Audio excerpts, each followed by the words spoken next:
Today we're going to do something a little different. Instead of having you sit co-pilot and watch along as I kind of build up a song from scratch on the Synthstrom Deluge like I would normally do in my Songs from Scratch series, we're going to take a song I already created and reverse engineer it to see what makes it tick. We're going to take a look at the patches I created and how I went about creating them, and just any tricks and techniques I used to make the song sing. I'm not sure if I'm going to keep doing this content. I'm definitely going to get back to the songs from scratch, but if this is something that people are finding valuable and that they like, definitely leave me a comment and let me know what you think. I think it's going to be just as useful as the songs from scratch thing and give you a peek into my creative process. So, without further ado, let's dive in. So the song we're going to check out today and dissect a little bit is a song I just put out a couple days ago called All To You. And it started off as kind of an experiment for me to learn a little bit more about the internal synth engines on the Deluge. I wanted to learn how to kind of craft my own sounds because I'm not super good at that, as I've mentioned in other videos. I just kind of started noodling around and trying to come up with sounds with the Subtractive synth and the Wavetable synth, and I pretty quickly came up with some sounds I really liked and inspired me and just kind of went from there. So that's why this isn't a song from scratch. It was supposed to be just a learning experience, and it quickly evolved. I'll post a link to the final version of the song, but let's just take a listen to a little section of it just so you guys know what we're listening to today.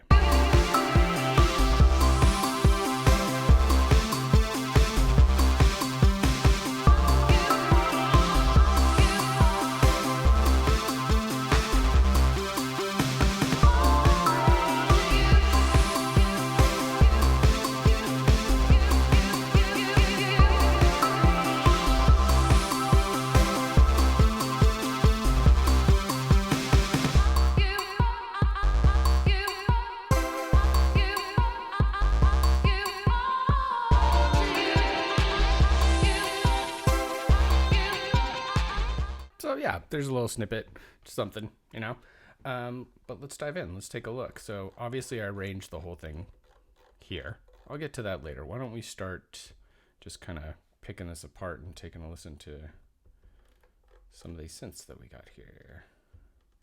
I know which one I want to start with. I'll start with the one that kind of inspired me to go. Okay, this one. Yep. So this one is the first part that I came up with and is the reason that I decided to make a song. Here, check it out. I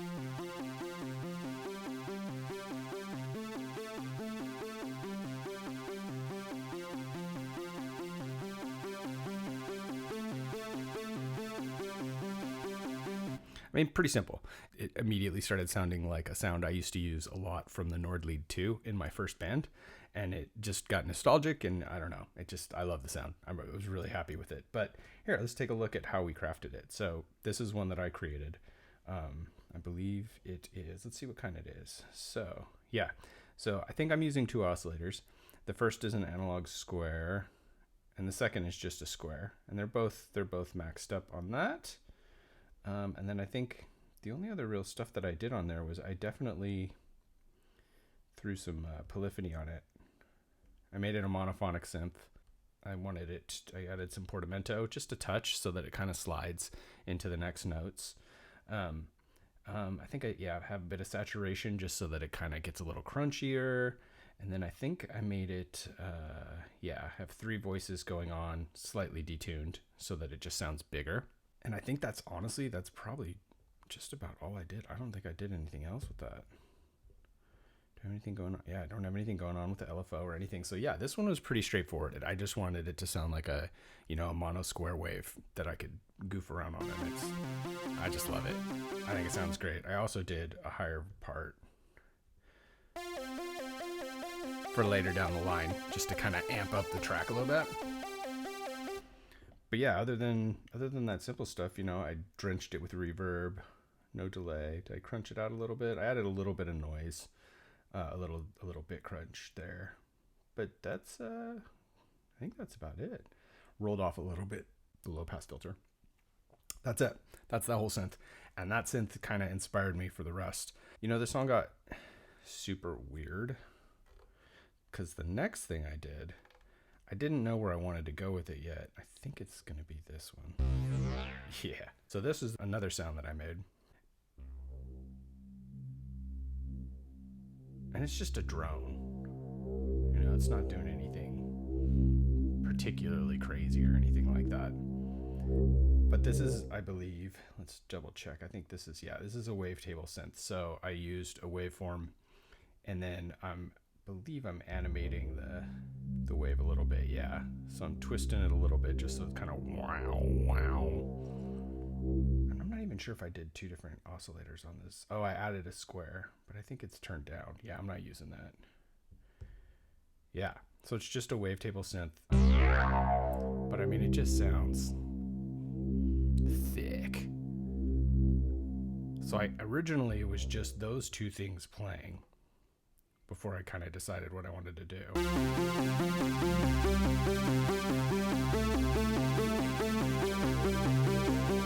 And it's really just kind of subby, kind of in the background.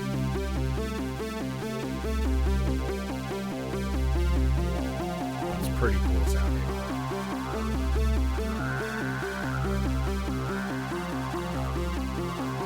Love the way it grows, growls. So that's all I had at first. I just had those two. And then I wanted to start getting kind of weird. Is it this one? So these two tracks are both interesting.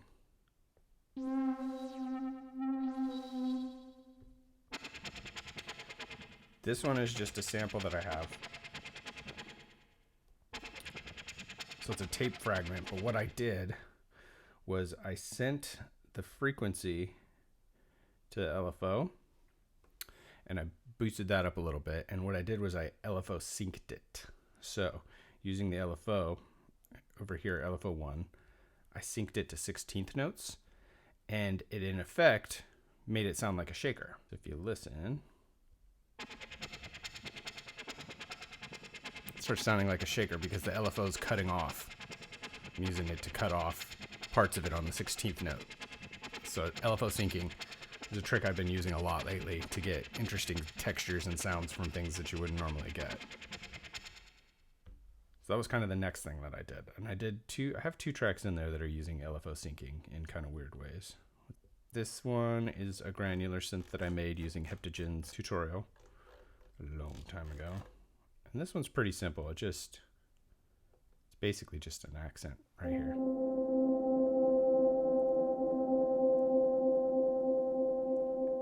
Very, very simple. But when you combine it with the, where is it?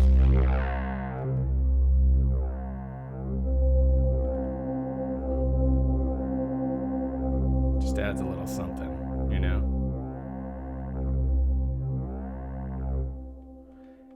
And then immediately, I think I came up with the next synth that I made. Where is it? This is it. Okay. Yes! There it is. I think this is just, let's take a look. Let's take the type. It's an analog saw and then a triangle combined. Just to give these.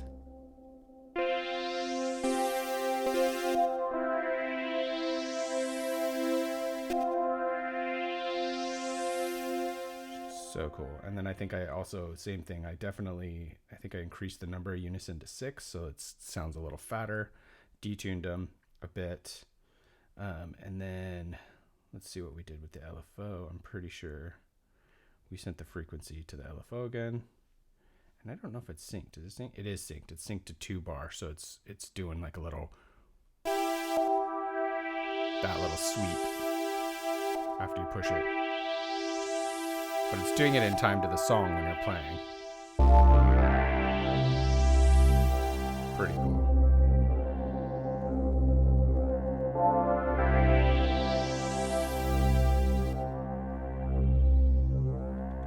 So this is kind of how I started my intro. This is all I really had going.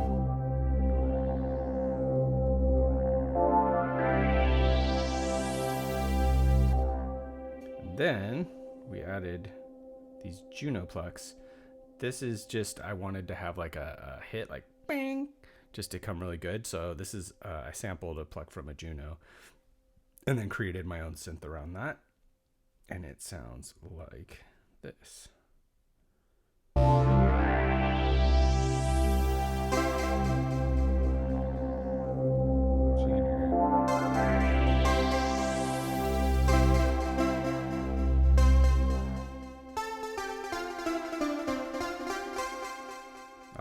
the sound of that. And you know, same thing. I'm drenching it with reverb. I'm drenching it with delay. A little bit of crunchiness on it up here. And then I've EQ'd it a bit just so it's a little on the higher end. So it would cut through the song a little bit because I tend to mix everything right here on the Deluge as well. And then the only other miscellaneous stuff that we have going, see, starting to repeat tracks because like I said, in arranger view, when I'm arranging a lot of times I'll use, you know, just the bass kick pattern or whatever it is. And then I'll create a white one, which is a custom one. And if it's something that I think I'm going to reuse, like a fill or something like that somewhere else, or some automation that I find interesting, then I will then send it back into song view. And so that it will become a colored track that I can reuse instead of having too many custom tracks. If you have too many custom tracks in the arranger view, it kind of starts to eat up CPU power, I found. So that's one way to kind of alleviate that, is you just change it to a colored track. Oh, that's my bass. Okay, I made that one too. Okay, let's take a listen to the bass. Maybe we can solo that bad boy. I do like that. So this is another synth I made myself. Let's take a look at what type it is. Obviously it's a square. I think there's 2 oscillators. The second one's turned down quite a bit because I transposed it up so that there's just kind of 2. So one's tuned a full octave up. I don't think I got too fancy with any of this. There's probably, it's just one unison. So I didn't even add anything like that. I wanted it to be pretty straight, no saturation. Yeah, it's all pretty plain. I rolled off quite a bit of the low pass filter. I rolled off quite a bit and I upped the resolution. And then, you know, attack release. I just added a little just so that it kind of boings after I do it. Got a little bit of delay, a little bit of reverb, and nothing else. That's pretty much it. So that's like my main bass track. But it only comes in about halfway through the track because this track got a lot weirder once I actually started digging into it. Let's see. Can't remember what this track is. Let's find out. Oh, this is a guitar sample.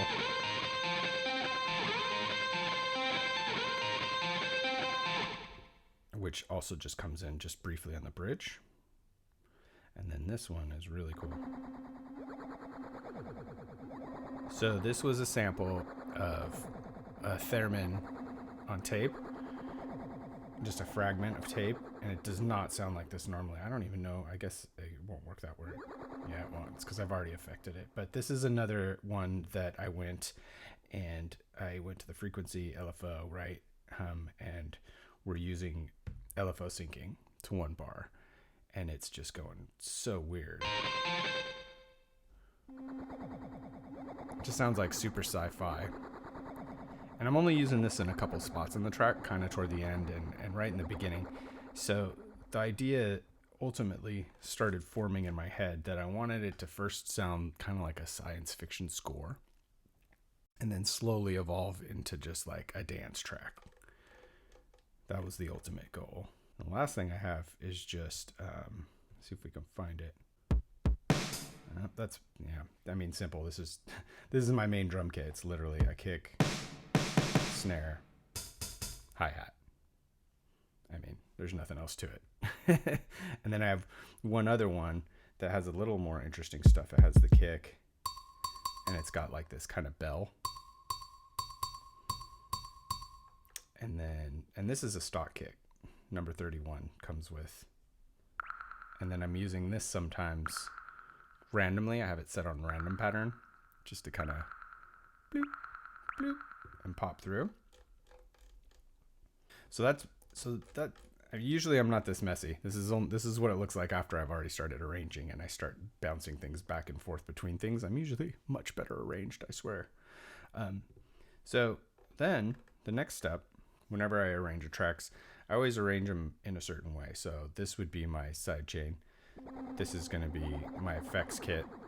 And usually I reserve the second one for stuff like percussion and stuff like that. And since my fake shaker is in that same kit track, the one that we LFO synced, I have that on that track. I've got my main kit right here. This is my other kit. So I don't always have two. I almost always have two drum kits. I should take that back. Yeah. So I have two drum kits. This is going to be the weird bass thing. This is the granular, and then this is my main bass. We've got the mono Nord sounding synth here. This is one more I haven't done yet. Oh yeah, so this is playing like the main lead part.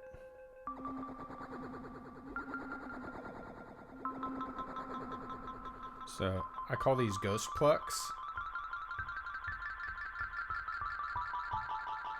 And I am animating the heck out of delay to just get some really weird effects on that one. And that's kind of works as my lead. The only other one that I have in here that I haven't shown, where is it? I think it's the piano. Yeah. So this is using Rephazer's Rust Pack. I was going to sample my own piano because it's only one note. I'm only using this note. Sometimes it's eighth, sometimes it's quarter inch hits. But, I mean, this one sounds good and it's here, so I don't really see the point in sampling my own for one note if I already have a good one in here. So I just want to go through a couple of these things that I do real quick. Anytime you see a white note, that's obviously a custom patch. So this is not what I normally do for this one. This is the main line.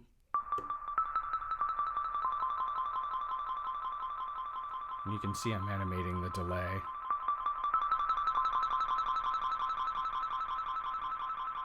Play it again.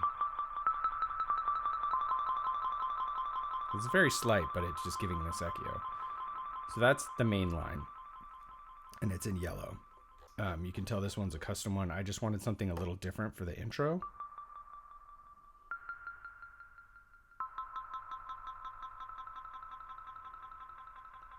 So anytime when I'm laying out a song, usually I'll do like, say I wanted to animate this part. I'd make it one long loop. I would change it. Then I would go into here and I would animate this. And if it's something I'm going to, and by animate, I mean, like twisting the knobs while I'm recording and stuff like that to patch in some effect or something. And then if it's something that I think I'm going to use again, like in the case of this one that we just opened up, I might change it into another color. And then all you do is you just go like this and you hit song and it'll change it to a colored track. And then you have access to it and it doesn't seem to eat as much CPU. I could be wrong about that. Kill that delay. It's going to keep going. So this is like one of my main kit tracks. And if you're seeing different colors in here, they're different variations. So like this one looks like it's just the bell and the drips. But then I'll do, like a version that has maybe the kick on it or cymbal or something like that. So every different color is a slightly different variation. Typically the white ones are going to be ones that are fills, custom fills for just that section. I have some that are fills that I reuse, but I'll often do custom fills just in places. So yeah, that's basically how I can do it. I mean, you can see this is a pretty hefty track, and I was starting to hit the CPU limit, which was giving me some clicks. The only other thing I have in here that I don't think I did show is these guys. All right.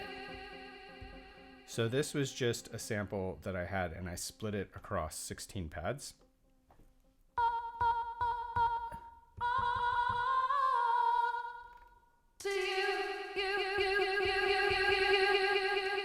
And I just split it again. I found the most interesting parts and I kind of made my own melody out of it. Out of a vocal sample that I had. I just chopped it up, rearranged it. And you can see here, this is just something I do want to point out. So I'm building in my own stutter on this particular version of this instead of using the stutter. The stutter on this is really finicky. I don't know if anybody's tried it, but it's pretty finicky. So if anytime I actually want to stutter, I just sequence it. I find it to be easier. So yeah, I mean, that's pretty much it. That's the whole track. I think I'll give it a playthrough so you can see how it's all working together. But I'm pretty happy with how it all came out. So yeah, let's take a listen. If you have questions, obviously hit me up in the comments. I'll link to the final song But I think I'm just going to do a playthrough here too, so you can just listen to it right here. Thanks for joining me. Make sure to subscribe if you're finding any of this content helpful or interesting, and definitely give me feedback. I'm still kind of figuring out what kind of content I want to put up, I guess. So yeah, here it is, all to you.